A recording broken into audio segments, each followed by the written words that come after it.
Don't Judge Me, Chapter 1. Sometimes I like to imagine what it must be like to have a large family at dinner time. Probably a little chaotic, loud, maybe messy.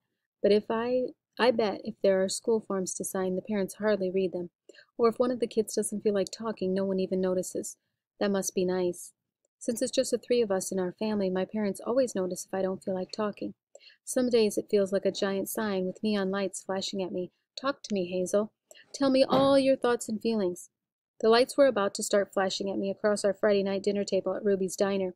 It's a favorite place of ours, and with booths covered in old-fashioned red vinyl and a counter with round stools where people sit and drink thick, creamy milkshakes. I love strawberry the most because they use real berries. The waitresses wear pink dresses with aprons, while the men wear black pants, white shirts, and pink bow ties. As my dad likes to say, it's very retro. I'd brought a book along with me to read because I much prefer reading to talking. I was finishing up an old favorite, The Adventures of Pippi Longstocking. It's always been my favorite book. It's been a comfort book, and since starting middle school, I've really needed some comfort. I discovered Pippi when I was little, thanks to a statue of her that stood in the park in front of the city's library. When Mom told me about Pippi, I wanted her to find the book and read it to me. So she had, and I fell madly in love with the girl named Pippi Longstocking. Pippi doesn't care what anyone thinks, and she's so unique. She loves to sail the 7 seas. She wears her 2 braids in such a way that they stick straight out from her head, and she can lift a horse with one hand. For my birthday one year, Mom gave me my own set of Pippi Longstocking books. It's hard to know how many times I've read the original book, but if I would have to guess, I'd say around 30. While I read my book, my parents talked about some problems Dad was having with a coworker, but once our food came and I set the book down, the questions would start. They always did, and I needed to show them something that was probably going to infuriate them, especially my mom. I brought it with me because chances were good that Mom wouldn't make a big scene in public. The waiter gave us our food, and as soon as he left, I picked up my burger and took a bite. I was starving, but the texture was all wrong, and I forced myself to swallow, set it down, and took a long drink of water. My face must have given away my disgust. "Hazel, are you okay?" Mom asked. She's ordered her usual soup and salad. Meanwhile, Dad worked on his bacon cheeseburger like he hadn't eaten in 5 days. "It's not well done," I said. "I don't know if I can eat it." Dad wiped his mouth with his napkin. "Then let's send it back." "No," I whispered. "That's so embarrassing." I picked up one of the crinkle fries that came with it. "I'll just eat the fries. It's fine." "Sweetie," Mom said with her warm smile, "he asked you how you wanted it, and you said well done. And if they didn't give you what you wanted, it's okay to ask them to make it right." Sometimes I wonder if being an adult gives you superpowers, one of them being the ability to do most anything and not get embarrassed by it. Well, unless you're Pippi Longstocking, something magical must have happened to her as a baby. That's my guess. But take my dad, for example. He has no problem taking out the trash wearing his robe if he had forgotten to do it the night before. "Really, Dad? You're okay with the entire neighborhood seeing that old raggedy green robe you've had for at least 100 years? And then there's Mom. Nothing phases her. Last weekend she drove to Salem and went to Macy's, and as we browsed a rack of sale shoes, she burst out laughing. "What?" I asked. "What is it?" She pointed at her shoes she'd worn. I was in such a hurry, I didn't pay attention to what I was doing. "Look, I'm wearing 2 different shoes. They were the same style, but one was black while the other was navy blue. She worked at a coffee shop, which means she's on her feet all day.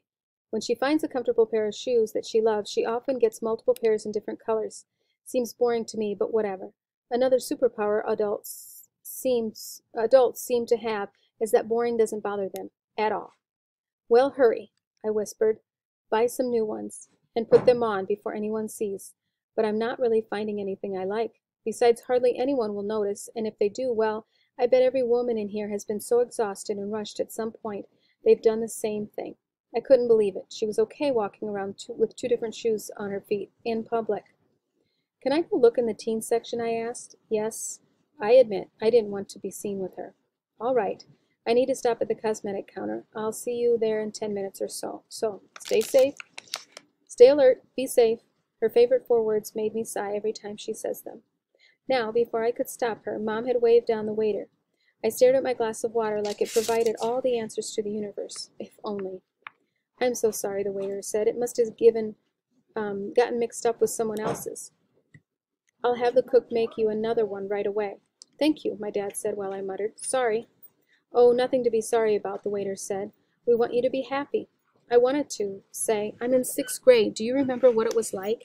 Happiness seems about as hard to find these days as the lost socks that magically disappear in the laundry. So how was your school day today, Mom asked. I'd been in the middle school for about a month at first, I told them how much I hated being in a big school and having passing time for classes. I longed for the familiar faces to my old school and the rooms I'd come to know and love. Mom kept telling me that getting used to something new can be hard at first, but things would get better.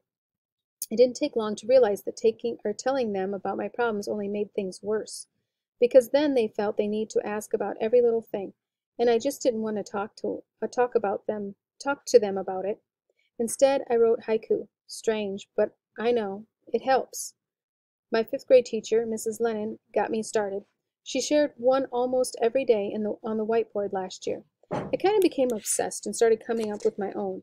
My brain loves counting syllables, apparently, and when something good comes to me, I try to write it down.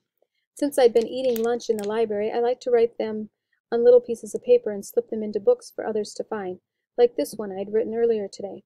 3 years of this, but others have survived, and so will I, hopefully. For a moment, I thought about reciting it as my answer to her question, but instead I turned to my mom, smiled, and replied, fine. Learn anything interesting? Dad asked. I knew they didn't like it when I answered with just one word, but did they understand I didn't like it when they asked about school every single day? Because honestly, they might have thought they'd love to know what it's like for me to be in middle school, but did they really? I mean, did they really want me to know there were a couple of boys who insisted on tripping my best friend Tori and me every day as we made our way to the first period? Did they really want to know I'd asked for permission to eat in the library because kids in the cafeteria were so obnoxious, sometimes I could hardly stand it? Did they really want to know that in band class I kept finding a note on my music stand with some horrible comment about my butt? As much as I didn't want to show them, I knew I had to, and this was my chance. I pulled the piece of paper out of the pocket of my jeans, unfolded it, and placed it in the middle of our table for them to read. Yeah, this happened today, I whispered, and, Mom, please keep your voice down, okay? And then I held my breath, hoping she'd grant me my wish.